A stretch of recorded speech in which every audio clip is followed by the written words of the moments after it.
Hoje em dia nós vemos em que situação nós chegamos, né? Você não precisa financiar o Evangelho de Cristo, porque o Evangelho de Cristo hoje em dia pode ser pregado a todo canto do mundo. É só você no seu celular fazer suas mensagens e colocar no YouTube. Quem quiser ver as mensagens, porque parece que o povo está mais interessado em outros assuntos, né? Nas pornografias da internet, nas fofocas de novela. Então nós já estamos vivendo tempos difíceis. Para compensar, a igreja não estruturou-se, ou seja, há uma dificuldade em se estruturar, em se entender que precisa os líderes das igrejas estruturarem suas igrejas. Como assim?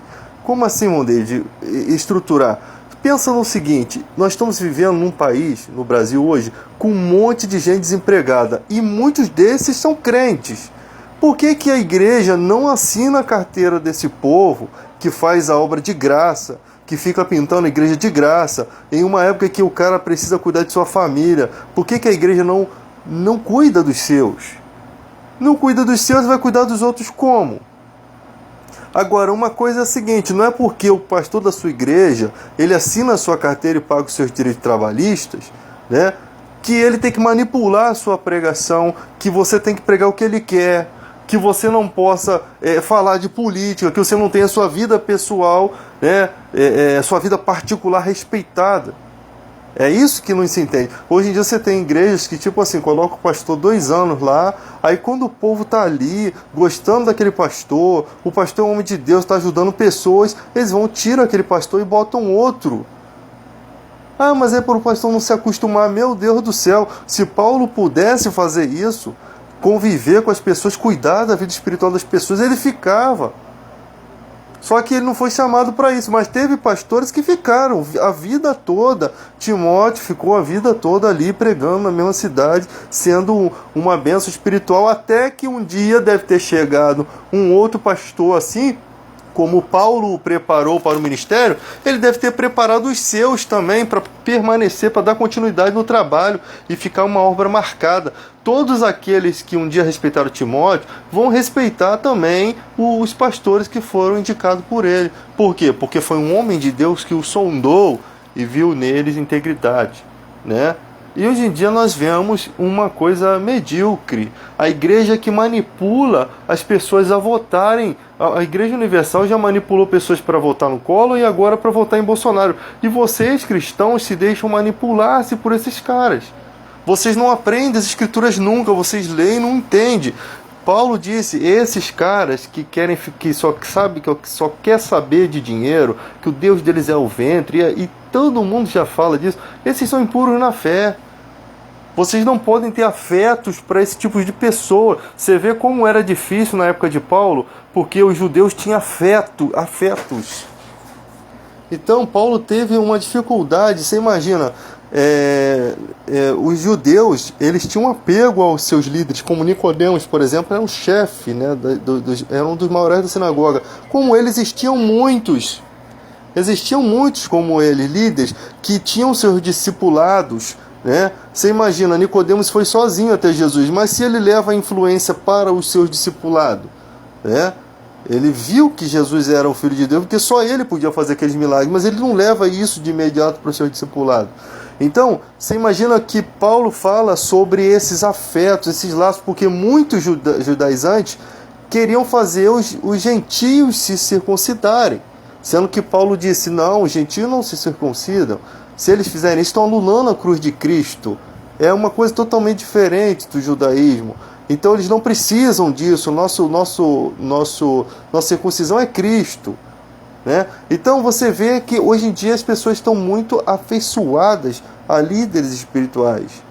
E aí elas não conseguem, elas acham que é julgar, elas acham que não tem o direito de dizer não ao que eles pregam, de confrontar o que eles pregam, sendo que o Evangelho é confronto, é manter a verdade íntegra. Porque um dia virá o anticristo. E se a igreja tiver com esses mimos, essa igreja Nutella, que pensa que Deus tem que fazer tudo por ela, que ela tem que ter uma casa com a cachoeira caindo na piscina para provar a sua fé, né, que ela precisa ser curada para provar a sua fé, essa igreja não existe. Nós estamos sendo preparados para preparar gerações futuras. Nós não sabemos se a nossa geração vai enfrentar o anticristo. Mas se não, se a gente estiver próximo da próxima geração, ou ainda que não, nós devemos manter o evangelho íntegro. Nós devemos manter o evangelho correndo, fluindo naturalmente, né? E se isso não acontece, nós temos que lutar contra isso. Mas nós vemos uma igreja super enganada pedindo um avivamento, pedindo curas, quando Deus não pode aprovar a conduta de muitos ministérios que só sabem pedir dinheiro na televisão, né? E quando chega uma situação dessa no país em que o líder espiritual tem que conduzir, porque redarguir, corrigir, repreender, também é papel dos pastores. Ah, não, eu não posso falar de política porque vai envolver política e religião, e muitos dos meus fiéis são eleitores do cara que eu não gosto, que eu acho errado a sua conduta. Aí sabe o que eles fazem? Ficam calados nesse momento e que deveriam estar falando. Infelizmente, eles não sabem, eles não entendem que precisam corrigir, que precisam redarguir, que precisam mostrar o caminho. Eles não compreendem isso. Eles acham que tudo tem que acontecer mesmo, que está tudo mesmo escrito para acabar, e eles não percebem que não é assim que funciona, não é assim que a banda toca. Se José pensasse nisso, ele deixava a fome vir naquela época e não se preservava os alimentos dentro dos celeiros. Você tem que entender a sua época, você tem que entender que o que tiver que acontecer vai acontecer, mesmo que você seja precavido de tudo, mas se tiver que acontecer coisas no curso da história e você tiver que se precaver e não se precaveu, vai dar problema. Vai dar problema. Então, nós temos que ser mais íntegros em falar, em questionar, em chegar a um consenso, a mostrar. E tem muitos caras que só querem realmente o prestígio, eles ficam com medo de perder o prestígio. Você tem que perder o prestígio, você só não pode perder o teu brilho com Deus. Você não pode ter medo de falar, você não tem que respeitar homens, você tem que respeitar Deus. Ah, eu tenho milhões de seguidores que compram os meus livros, que se exploda. Os seguidores que compram os meus livros, eles vão ter que entender o que é um homem de Deus fiel, o que é um homem de Deus, pelo menos seja fiel às Escrituras. Pelo menos seja fiel às Escrituras. Tem gente que já não é fiel nem na vida. A vida tem que estar no altar de Deus, isso é muito importante. Mas tem gente que não é fiel nem nas Escrituras, gente. Ele não consegue nem nas Escrituras ser fiel. Não adianta você ser fiel à sua esposa, a ser um cara respeitador, mas você não é fiel às Escrituras. E o inverso também é a mesma coisa.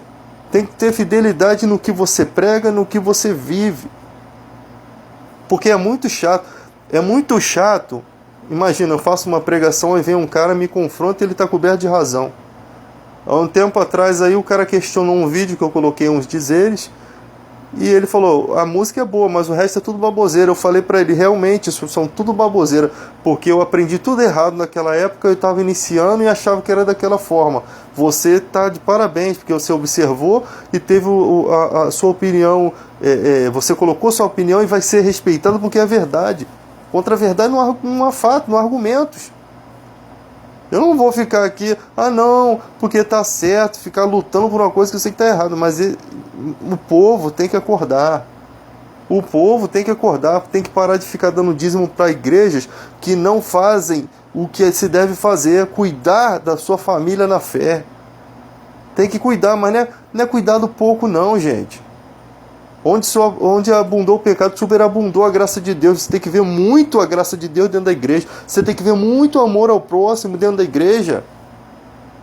Você vê, a igreja é assim, a pessoa está passando às vezes necessidade, todo mundo se afasta dela, né? Todo mundo fica com medo, ninguém quer ajudar, sabe? As pessoas ficam com medo de pedir ajuda. Não tem aquele que chega e fala assim, não, gente, não podemos agora deixar a irmã ou o irmão na mão, não podemos.